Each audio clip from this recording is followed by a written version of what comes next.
The following program is rated TV-F for family. Love, smiles, and laughter may be experienced. Viewer discretion advised.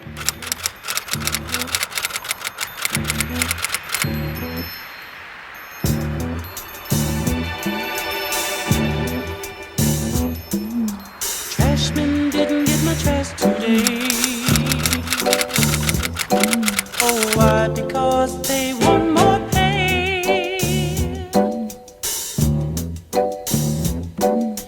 Buses on strike wanna raise the fare so they can help pollute the air. But He brought us together for a family reunion this year, something we haven't had in a long time, and it was very much needed. Yes. I'm looking forward to June, and I pray every night I go to bed that it'll be a success. Yes. I'm looking forward to it, and with my nieces, my nephews, my in-laws, and hope and pray that everything go off like it. You know, Yes. no fussing, no fight, no misunderstanding. We'll be all in one as one. That's right. As one. That's right. We are gonna have a family reunion that we never had before. That's right. So we're gonna have a joyful time. Yes. I'm looking at it to have a hallelujah good time. I'm 80 years old in June. I want to kick up my heels. Ain't never That's right. I want to see how high I can kick them. Yes, Lord. Yes, Y'all Lord. be sure that I have. Oh, lay it on now. Lay it on now. Yes, Lord.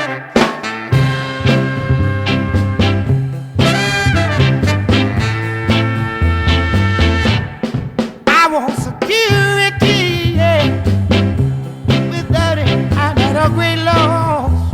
Oh, now, security, yeah. And I want it at any cost. Oh, now, don't want no money right now. I don't want no thing but security. I have all of these things, yeah. All of these things, yeah. Security, yeah. That's all from you. Oh, now, security, yeah. And a little love that will be true. Oh, those sweet tender lips, you know they tells me that you're the one for me. And darling, how can I forget? How can I forget? Yeah. This story begins in a time that history is marked as the segregation era. Heading into the Great Migration, black people by the thousands poured into industrial cities to find work. There was a shortage in labor caused by World War I, and smaller towns relied heavily on farming. Set in Warren County, North Carolina, right on the border of Virginia, farming was a way of life and community. And here's where we honor the life and legacy of Robert Cuse Boyd and Mamie Boyd. Robert Wesley Boyd, better known as Cuse, was born May 5, 1905, to the late Stephen Boyd and Sally King Boyd. He attended public schools in the Embro community of Warren County, and it was said that his mother, Sally Boyd, was a healer in her community. So anybody who was sick and needed aid, they came to Sally Boyd. Her legacy continues to this day with many nurse and healthcare workers in our family carrying on the torch. Mamie Hargrove Boyd was born November 11, 1912, to the late Alex Hargrove and Nanny Plummer Hargrove. She attended the public schools in the Burchett community and joined the Burchett Chapel Church at an early age.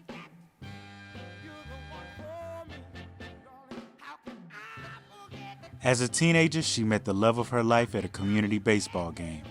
The baseball games were one of the ways that the communities all came together. Often up to bat was none other than Cuse himself. With game on and off the field, he caught her attention. They later went on to marry and moved to the Embro community, where they attended the Mount Zion Baptist Church in Macon, North Carolina. They said Papa played some ball. When he got that ball, that bat in his hand, give it a hit.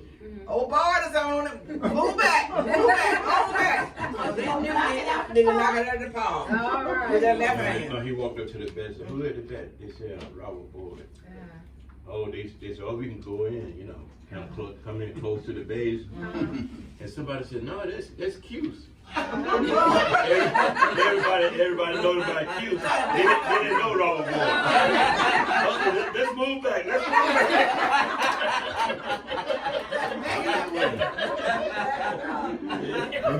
If you go talk to Grandpa, you ready to sit down for a minute. Oh yeah. On that front porch, if he talk to you on the front porch and that on the well, That's right. it's gonna be there for a minute. He had some good stuff though. But I'm gonna tell you, this is the thing about Grandpa. Grandpa would go to everybody's funeral. Oh, that's true. He had a stack of That's obituaries. Richard about it. A stack of obituaries. Everybody. I don't know how many funerals I went to with Grandpa. Yeah. If you died, he was at your funeral. I was like, this man And know. I don't spoke. I said, you know everybody. Yeah. So he was definitely a community person. Yeah, he was very supportive of the church, dedicated and going to church. And everybody knew him. Very dedicated. And Mamie made sure he was at church every And Sunday. clean. Yes. Clean. And clean. Yeah. Hand the phone over there, call up there, Gene Diners, who come and pick up Papa for church. Make sure he got a ride. Now make sure they don't forget him. Come pick him up. I picked him up, and I was getting it coming on around the curve. He had told me to slow down. I said, "Papa, I'm trying to get to church on time." He said, "Gal, if you don't slow down, I'm gonna slap you." I said, "Papa, if you slap me, we gonna have a wreck."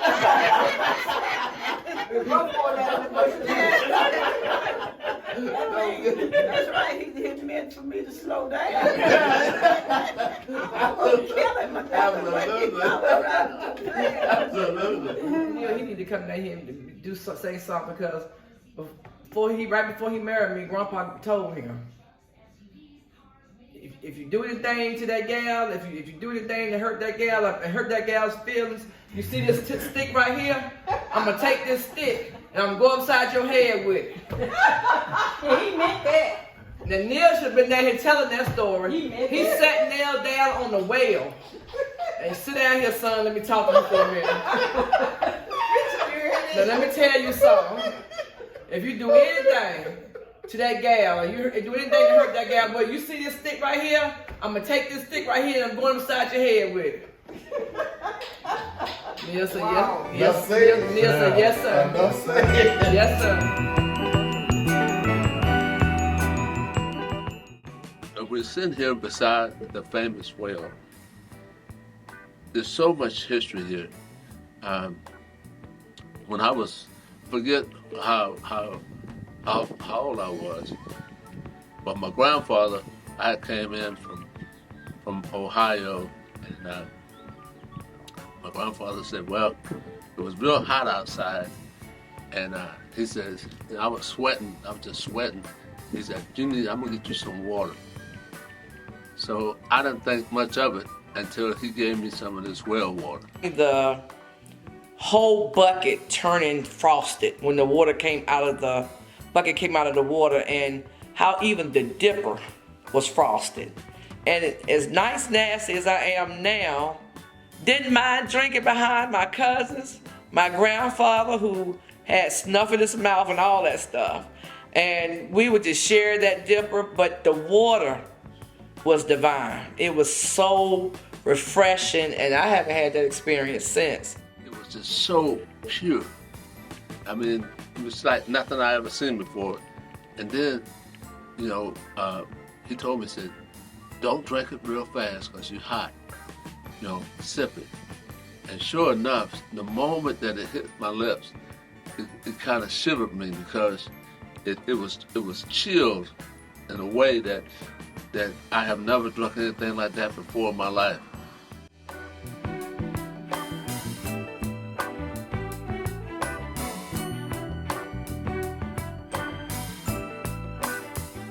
Tell everybody I became left-handed because I used to follow him all over the farm, and what he would do, I would do. So apparently I saw him using his left hand, and I use my left hand. I always found an adventure out here on the farm and found something to do. You know, Grandpa used to build us stilts, the little stilt things, you know, little walkers we could walk around with to have fun. And you know, he was always telling a story, you know, about something that happened in his younger days. He was always with a smile on his face and a laughter. I came up and said, Grandma, you got any work for us to do? And I could hear the air come out of Junior. Like, damn, like, boy, what you ask that for? So she looked around. She said, go out in the back and ask Cuse if he got something for y'all to do. He said, Grandma said you got any work for us to do? He stood up, threw his hands on his hip, looked around the yard, and started walking. You can get these leaves up. So I said, okay, I mean, that's easy. You know, some leaves. Him and Junior get out the truck. We go back to bag up to the next pile of leaves. As I'm backing the truck up, I don't know if it was Matthew or one of them rest home patients standing back there. I could see him when I'm backing the truck up. So I'm backing up. And all of a sudden, Grandpa run up there and he snatched the door open. He said, you darn fool, you see that man? He said, you hit that man, you're gonna find yourself in the penitentiary. So, I mean, it was just one of them days, man. He was on me, and Junior, Grandpa could not understand why Junior just would not respond to him yelling. Junior couldn't do it. He was sleepy. And that was that. So Junior's sleepy, and I got yelled at. But in the end, you know, we left there with a couple of dollars. But that was our grandparents, you know. Grandma, she believed in being smart, and you working for what you want. And Grandpa believed in putting you to work.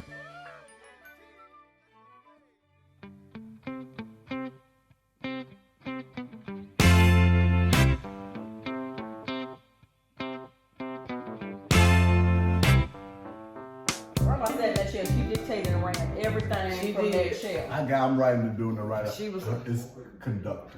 Okay. That's gonna be my premise of the write-up. She did it from that chair. Everybody else was the orchestra. Everybody else played the instruments. She was the one who That's what she did.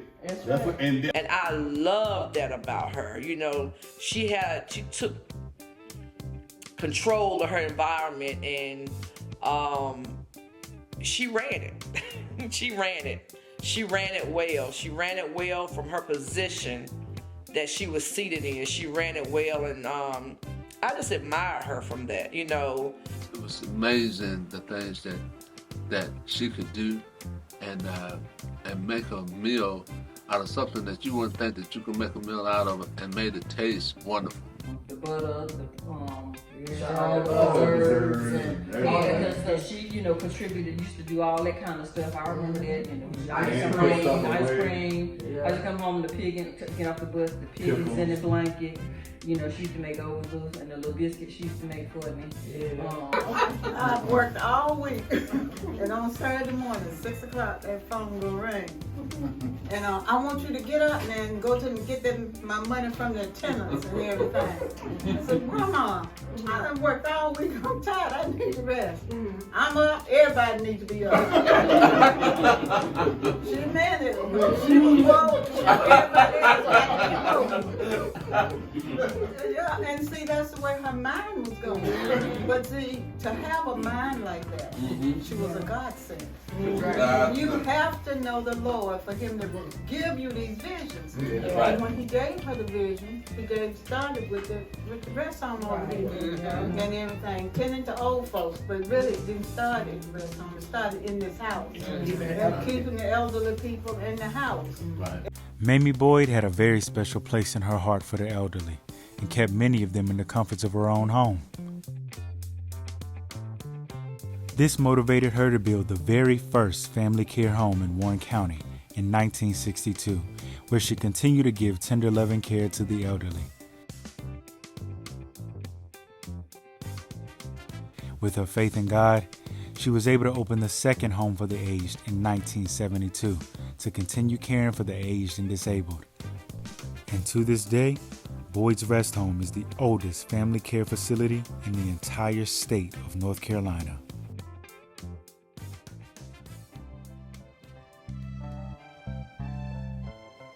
Pops used to go to Warrenton and take care of all the business, and Mother being like she is, she stay home all the time.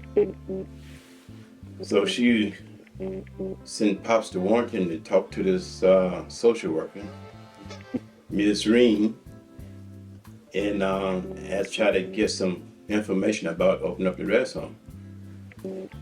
So Pops went to Warrington and talked to Ms. Reen. Ms. Reen told Pops that, used to call him Cuse, said, Cuse, you don't want to do that.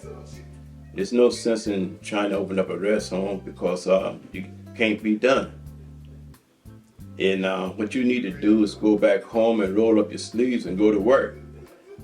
And Pops was kind of disappointed about the whole thing. He came back home and talked to Mother. And said, Ms. Reen told me the best thing for me to do is go home and roll up my sleeves and go to work and forget about this rest home.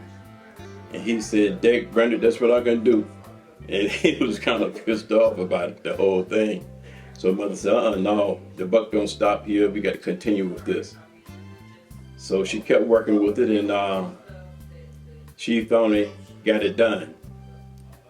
But then she was sharecropping with this white man down in New Orleans named Red Fisher. And she told Red Fisher, said this her dreams. She wanted to open up a rest home, and that's what she wanted to do.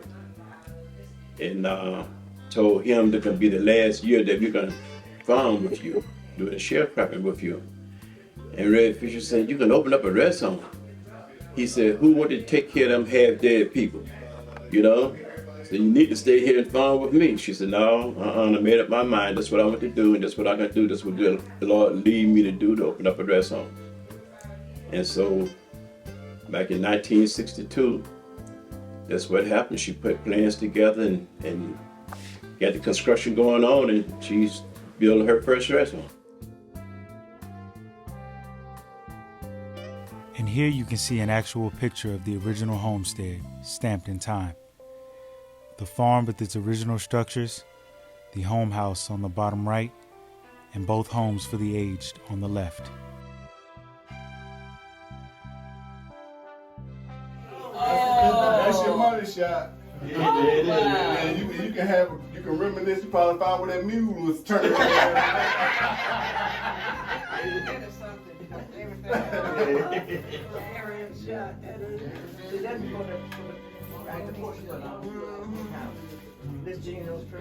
Yeah.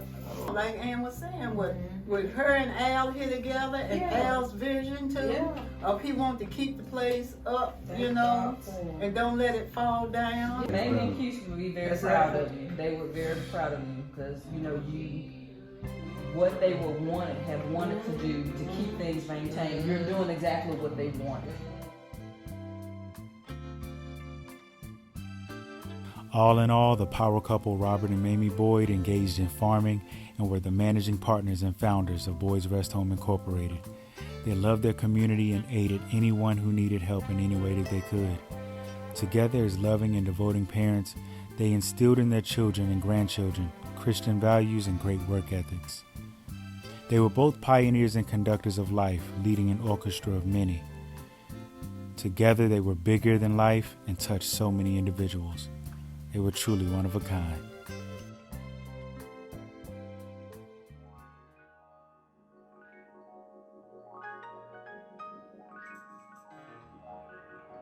We had loving, kind parents that taught us the work ethics, to be honest, and to love people.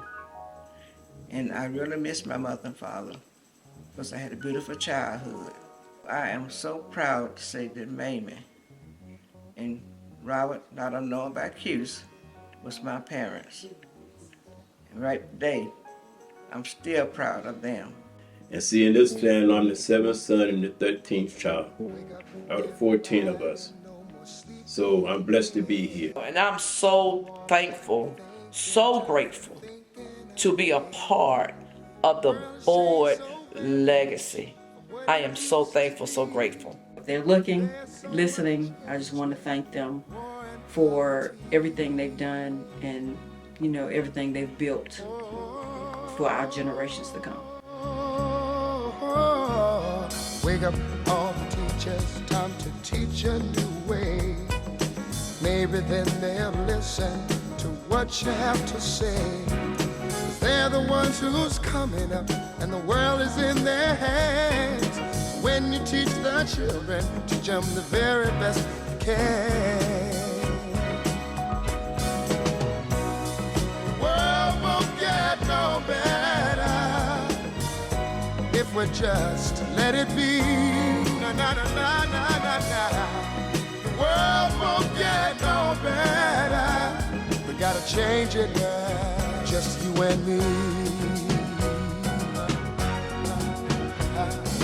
Wake up all the doctors, make the old people well. They're the ones who suffer and who catch all the hair. But they don't have so very long before their judgment day. So won't you make them happy before they pass away? Wake up all the builders, time to build a new land. I know we could do it if we all lend a hand. The only thing we have to do is put it in our minds. Surely things will work out. They do it every time. The world won't get no better if we just let it be.